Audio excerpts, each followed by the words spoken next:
Assalamualaikum warahmatullahi wabarakatuh. Perkenalkan, saya Haikal Alfarizi, NPM 23061766645. Pada kesempatan ini, saya akan memaparkan hasil penelitian yang berjudul Upaya Pengaturan Ruang Berbasis Pengetahuan Patanjala dari Tatar Sunda di Kabupaten Kuningan. Semoga pemaparan ini dapat memberikan gambaran mengenai pentingnya integrasi pengetahuan tradisional dalam pengaturan ruang. Perkembangan pembangunan yang berorientasi pada kepentingan ekonomi telah mendorong terjadinya komodifikasi ruang. Di sisi lain, sistem penataan ruang tradisional yang telah hidup jauh sebelum Indonesia merdeka justru semakin terpinggirkan. Patanjala hadir sebagai pengetahuan lokal masyarakat Sunda yang menawarkan cara pandang berbeda dalam mengelola ruang secara harmonis. Namun, upaya mengintegrasikan konsep tersebut melalui rancangan peraturan daerah di Kabupaten Kuningan belum berhasil disahkan.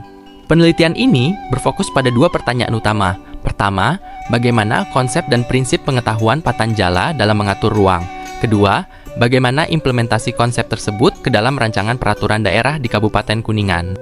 Sebagai landasan teoritis, penelitian ini menggunakan konsep living law dari Eugen Ehrlich. Teori ini menegaskan bahwa hukum akan berjalan efektif apabila selaras dengan hukum yang hidup di tengah masyarakat. Dengan demikian, pengetahuan tradisional seperti Patanjala dapat dipandang sebagai hukum yang tumbuh dan berkembang dalam kehidupan masyarakat Sunda. Penelitian menggunakan metode sosiolegal dengan pendekatan interdisipliner yang menggabungkan perspektif hukum, sejarah, kebudayaan, politik, filsafat, dan lingkungan. Data diperoleh melalui studi kepustakaan, wawancara dengan para aktor kunci, serta observasi lapangan di Kabupaten Kuningan untuk memahami implementasi Patanjala secara komprehensif. Pengetahuan tradisional dipahami sebagai pengetahuan kolektif yang diwariskan secara turun-temurun melalui interaksi masyarakat dengan lingkungannya. Secara internasional maupun nasional, keberadaan pengetahuan tradisional telah memperoleh pengakuan melalui berbagai instrumen hukum, termasuk Konvensi Keanekaragaman Hayati, WIPO, UUD tahun 1945, Undang-Undang Pemajuan Kebudayaan, serta berbagai regulasi nasional lainnya.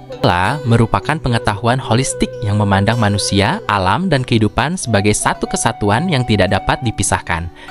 Pengetahuan ini berakar pada kosmologi Sunda dan diwariskan melalui berbagai sumber seperti Amanat Galunggung, Sangyang Siksa Kandang Karesian, Pantun Bogor, hingga tradisi masyarakat Baduy. Dalam praktik pengaturan ruang, Patanjala mengenal pembagian kawasan seperti Leuweung Larangan, Leuweung Tutupan, dan Leuweung Baladahan yang masing-masing memiliki fungsi perlindungan, penyangga, dan pemanfaatan secara berkelanjutan.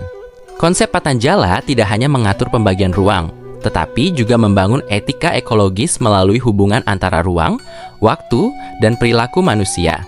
Nilai-nilai tersebut diwujudkan dalam kelembagaan adat serta tradisi Serentaun yang menjadi media pelestarian hubungan harmonis antara manusia dengan alam. Dengan demikian, pengaturan ruang dipahami bukan sekadar aspek fisik, melainkan bagian dari tatanan kehidupan masyarakat. Upaya implementasi Patanjala diwujudkan melalui penyusunan rancangan peraturan daerah Kabupaten Kuningan. Penyusunan tersebut didorong oleh berbagai persoalan ekologis seperti kerusakan hutan Gunung Ciremai, menurunnya debit mata air, hingga rencana eksploitasi panas bumi. Namun dalam prosesnya, Raperda menghadapi berbagai hambatan, baik dari aspek formil maupun material, serta adanya kepentingan ekonomi dan politik yang memengaruhi proses pembentukannya. Hasil penelitian menunjukkan bahwa Patanjala mengandung prinsip-prinsip ekologis yang menempatkan manusia sebagai bagian dari alam, sehingga setiap aktivitas harus menjaga keseimbangan lingkungan. Hambatan implementasi bukan terletak pada kelemahan konsep Patanjala, melainkan pada dinamika kepentingan politik dan ekonomi yang menghambat proses pembentukan regulasi daerah. Penelitian ini merekomendasikan agar pemerintah memberikan kepastian hukum terhadap proses pembentukan peraturan daerah, serta mendorong integrasi pengetahuan tradisional ke dalam kebijakan penataan ruang. Patanjala dapat dipahami sebagai bagian dari upaya dekolonisasi pengetahuan, yaitu menghadirkan kembali kearifan lokal sebagai dasar pembangunan yang lebih berkeadilan, berkelanjutan, dan sesuai dengan karakter sosial ekologis masyarakat Indonesia. Temuan ini juga menegaskan bahwa Patanjala merupakan bagian dari upaya dekolonisasi pengetahuan yang melengkapi paradigma modern agar pengaturan ruang di Indonesia lebih berakar pada pengetahuan lokal. Penelitian ini menunjukkan bahwa Patanjala menghubungkan pengetahuan tradisional dengan kajian hukum melalui naskah kuno, wawancara, dan observasi lapangan. Patanjala memandang ruang sebagai kesatuan ekologis, sosial, dan spiritual yang tetap relevan untuk ditafsirkan dalam kerangka hukum formal. Demikian pemaparan hasil penelitian ini.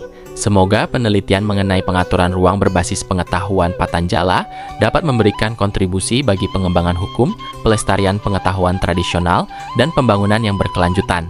Terima kasih.